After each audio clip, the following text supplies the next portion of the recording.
ঠিক আছে, বেশি উত্তেজিত হওয়া যাবে না গাড়ি চালানোর সময়, বেশি উত্তেজিত হওয়া যাবে না। দেখা যায় আপনার 5 ঘন্টা 8 ঘন্টা জ্যামেই থাকা লাগতেছে, অনেক সময় জ্যাম লাগে না রাস্তার ভিতরে, যে কোনো কারণে গাড়ি উঠে গেছে বা গাড়ি দুর্ঘটনা হইলো, হঠাৎ করে লাগে গেছে, এখন ওইভাবেই আপনার যাইছেন, কিছু করার উপায় নাই, পরিস্থিতির শিকার, তখন কিছু করার হয় নাই আছে নাই, তখন ওইটা মাইনে নিতে হবে।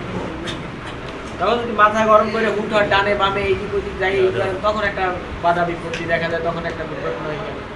আমি একদম বলছি ঠিক আছে, যে দুর্ঘটনা হয়ে যাওয়ার পরে চিন্তা ভাবনা করে লাভ নেই, তখন শুধু ওই যে দুঃখ কষ্ট ইশারা আপসেট ছাড়া আর কিছু আমার কোনো উপায় নেই। আগে থেকেই আপনার ওইটা সাবধানতার সাথে চালাইতে, যে দুর্ঘটনা যাতে না হয়, আমার দুর্ঘটনা যাতে না হয়। হ্যাঁ, সময়ের থেকে জীবনের মূল্য অনেক বেশি। আচ্ছা,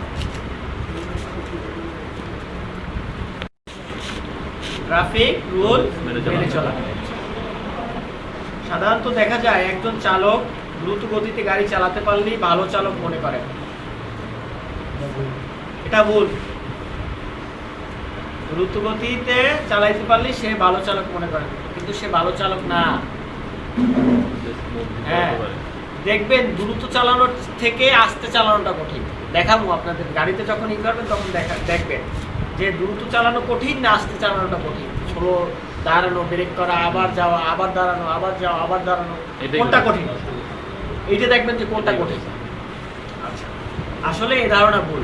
অথচ ওই চালক রোড সাইন, রোড মার্কিং কোনো কিছু চিনেন না, যে জোরে চালাইতেছে। দেখা যায় এক জায়গায় দেওয়া আছে এভারেজ স্পিড 80, হ্যাঁ 80 দেওয়া আছে বা 40 দেওয়া আছে বা 60 দেওয়া আছে, যে এইটার উপরে আপনি চালাইতে পারবেন। সর্বোচ্চ গতিসীমা 40।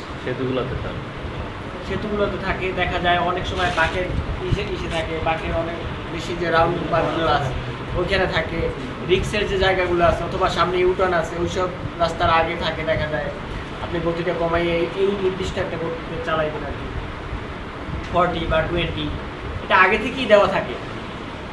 ঠিক আছে, এই সাইনগুলো দেখাবো আমি। আচ্ছা, অথচ ওই চালক রোড সাইন, রোড মার্কিং কোনো কিছুই চিনেন না। অতএব একজন আদর্শ চালক হিসেবে অবশ্যই সড়ক ব্যবহার বিধি, ট্রাফিক নিয়ম কানুন ভালোভাবে জানতে হবে। একজন আদর্শ চালককে অবশ্যই সড়ক ব্যবহার বিধি, ট্রাফিক নিয়ম কানুন ভালোভাবে জানতে হবে। ট্রাফিক নিয়ম কানুন যদি ভালোভাবে না জানেন আপনার তো ক্ষতি হবেই, তারপর আপনার জরিমানা দিতে দিতে শেষ। বাংলাদেশে যা হোক মোটামুটি যা আছে, বাইরের কান্ট্রিতে একদম ক্যামেরা মারবে ডাইরেক্ট, শেষ। মাস শেষে আপনার বেতন থেকে ওইটা কাটি নিয়ে দেবে নাকি? হ্যাঁ, মেসেজ এসে পড়ছে ডাইরেক্ট।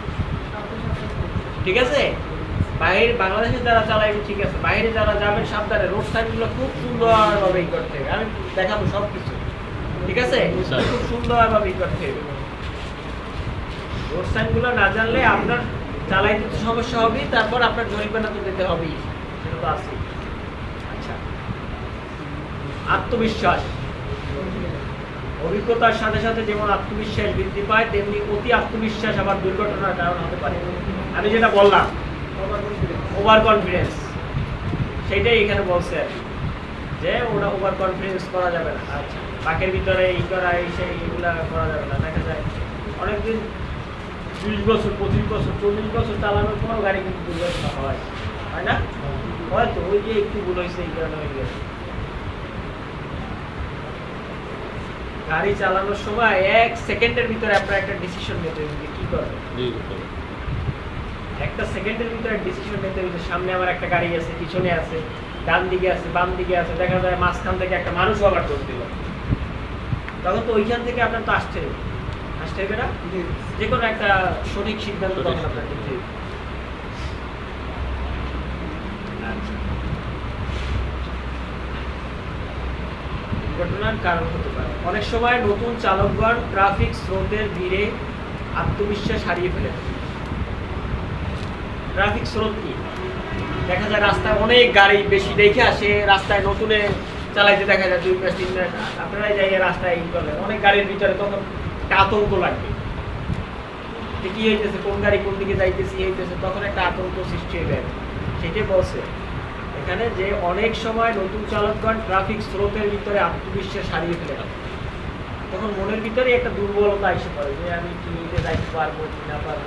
ওরকম করা যাবে যে আপনি চালাইতেছেন চালান, তারা তো আপনার পিছন দিয়ে এসে গাড়ি উঠেই দিতে পারে না, তারও ব্রেক আছে, সে ব্রেক করে স্লো করে আসবে, সমস্যা কি? আপনি যদি ভুল করেন, দেখা যায় চালাইতেছেন সেখানে হার্ড ব্রেক করলেন, জোরে একটা ব্রেক মারলেন, সেটা আপনার ভুল। কিন্তু আপনি যে গতিতে চালাইতেছেন ওই গতিতে চালাই তো আপনার সমস্যা না, আপনার উপর দিয়ে তো কেউ যাওয়ার ক্ষমতা রাখে না। আপনি যদি সেখানে ব্রেক করে দাঁড়াই যান, কিন্তু সেটা ভুল করতেছেন। আপনি রানিং রাস্তায় দেখা যায় হঠাৎ করে ব্রেক করে, আপনি কিছু বুঝতেছেন না, মাথায় কাজ করতেছে না, ব্রেক করে দাঁড়াই গেলেন, তখন কিন্তু অসুবিধা। ব্রেক করে দাঁড়াইতে কোথায় পারবেন?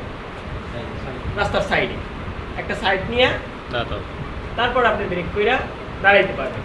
কিন্তু যে কোনো জায়গায় ব্রেক করে দাঁড়ানো যাবে না, পিছনে একটা গাড়ি আছে, হঠাৎ করে তো সে বুঝতে পারবে না, দেখা যায় আপনার পিছনে আইসা সে গাড়িটা লাগাই দিবে, হঠাৎ ব্রেক করবে। হ্যাঁ হঠাৎ ব্রেক করবে। ব্রেক করার আগে আপনার ইন্ডিকেটর দিয়ে আগে সাইডটা নিতে হবে যে আমি কোন দিকে যাবো, ডানে যাবো না বামে যাবো, ডানে গেলে ডানে ইন্ডিকেটর, বামে গেলে বামে ইন্ডিকেটর সুইচটা দিতে হবে।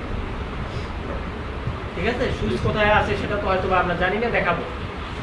ঠিক আছে, যখনই আপনি ব্রেকটা করবেন, আপনার জায়গাটা যখন দিতে চাইবেন না, ইন্ডিকেটর দিয়ে তারপর সাইড করে তারপর হুট করে ডানে হুট করে বামে এইটা করবেন।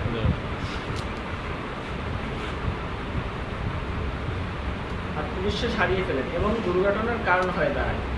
যেটা বললাম আমি, যে কাজের আত্মবিশ্বাস থাকতে হবে।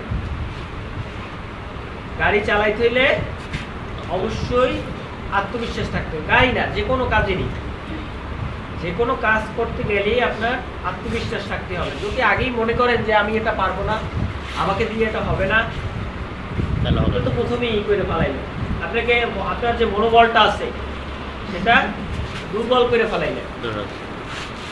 তাহলে আপনার প্রথমেই মনে করতে হবে যে আমি পারবো, আমাকে দিয়ে হবে। মানুষ রাস্তায় চালাইতেছে না গাড়ি, কত বড় বড় ডাবল ডেকার গাড়ি চালাইতেছে বা চালাইতেছে না, ঢাকা থেকে কক্সবাজার যাইতেছে আসতেছে, তারা কিভাবে পারতেছে? তারাও তো এইভাবে আস্তে আস্তে শিখছে, যে কোনো ভাবে শিখে এইভাবে চালাইতেছে। আপনারা না হলে আস্তে আস্তে পারবেন, দেখা যায় আজকে একটু কালকে একটু, তারপর আস্তে আস্তে। গাড়ির ব্যাপারটা হচ্ছে কি, যত চালাইবেন অত অভিজ্ঞতা পাবেন, শেখার কোনো শেখা গোলনা থেকে কবর পর্যন্ত শেখা কোনো শেষ নাই। দেখবেন একটা থেকে আপনাদের কাছ থেকেও আমার শেখা আছে, আমার কাছ থেকেও শেখা আছে, একটা বাচ্চার কাছ থেকেও শেখা আছে, শেখার অনেক কিছু আছে। গাড়িটা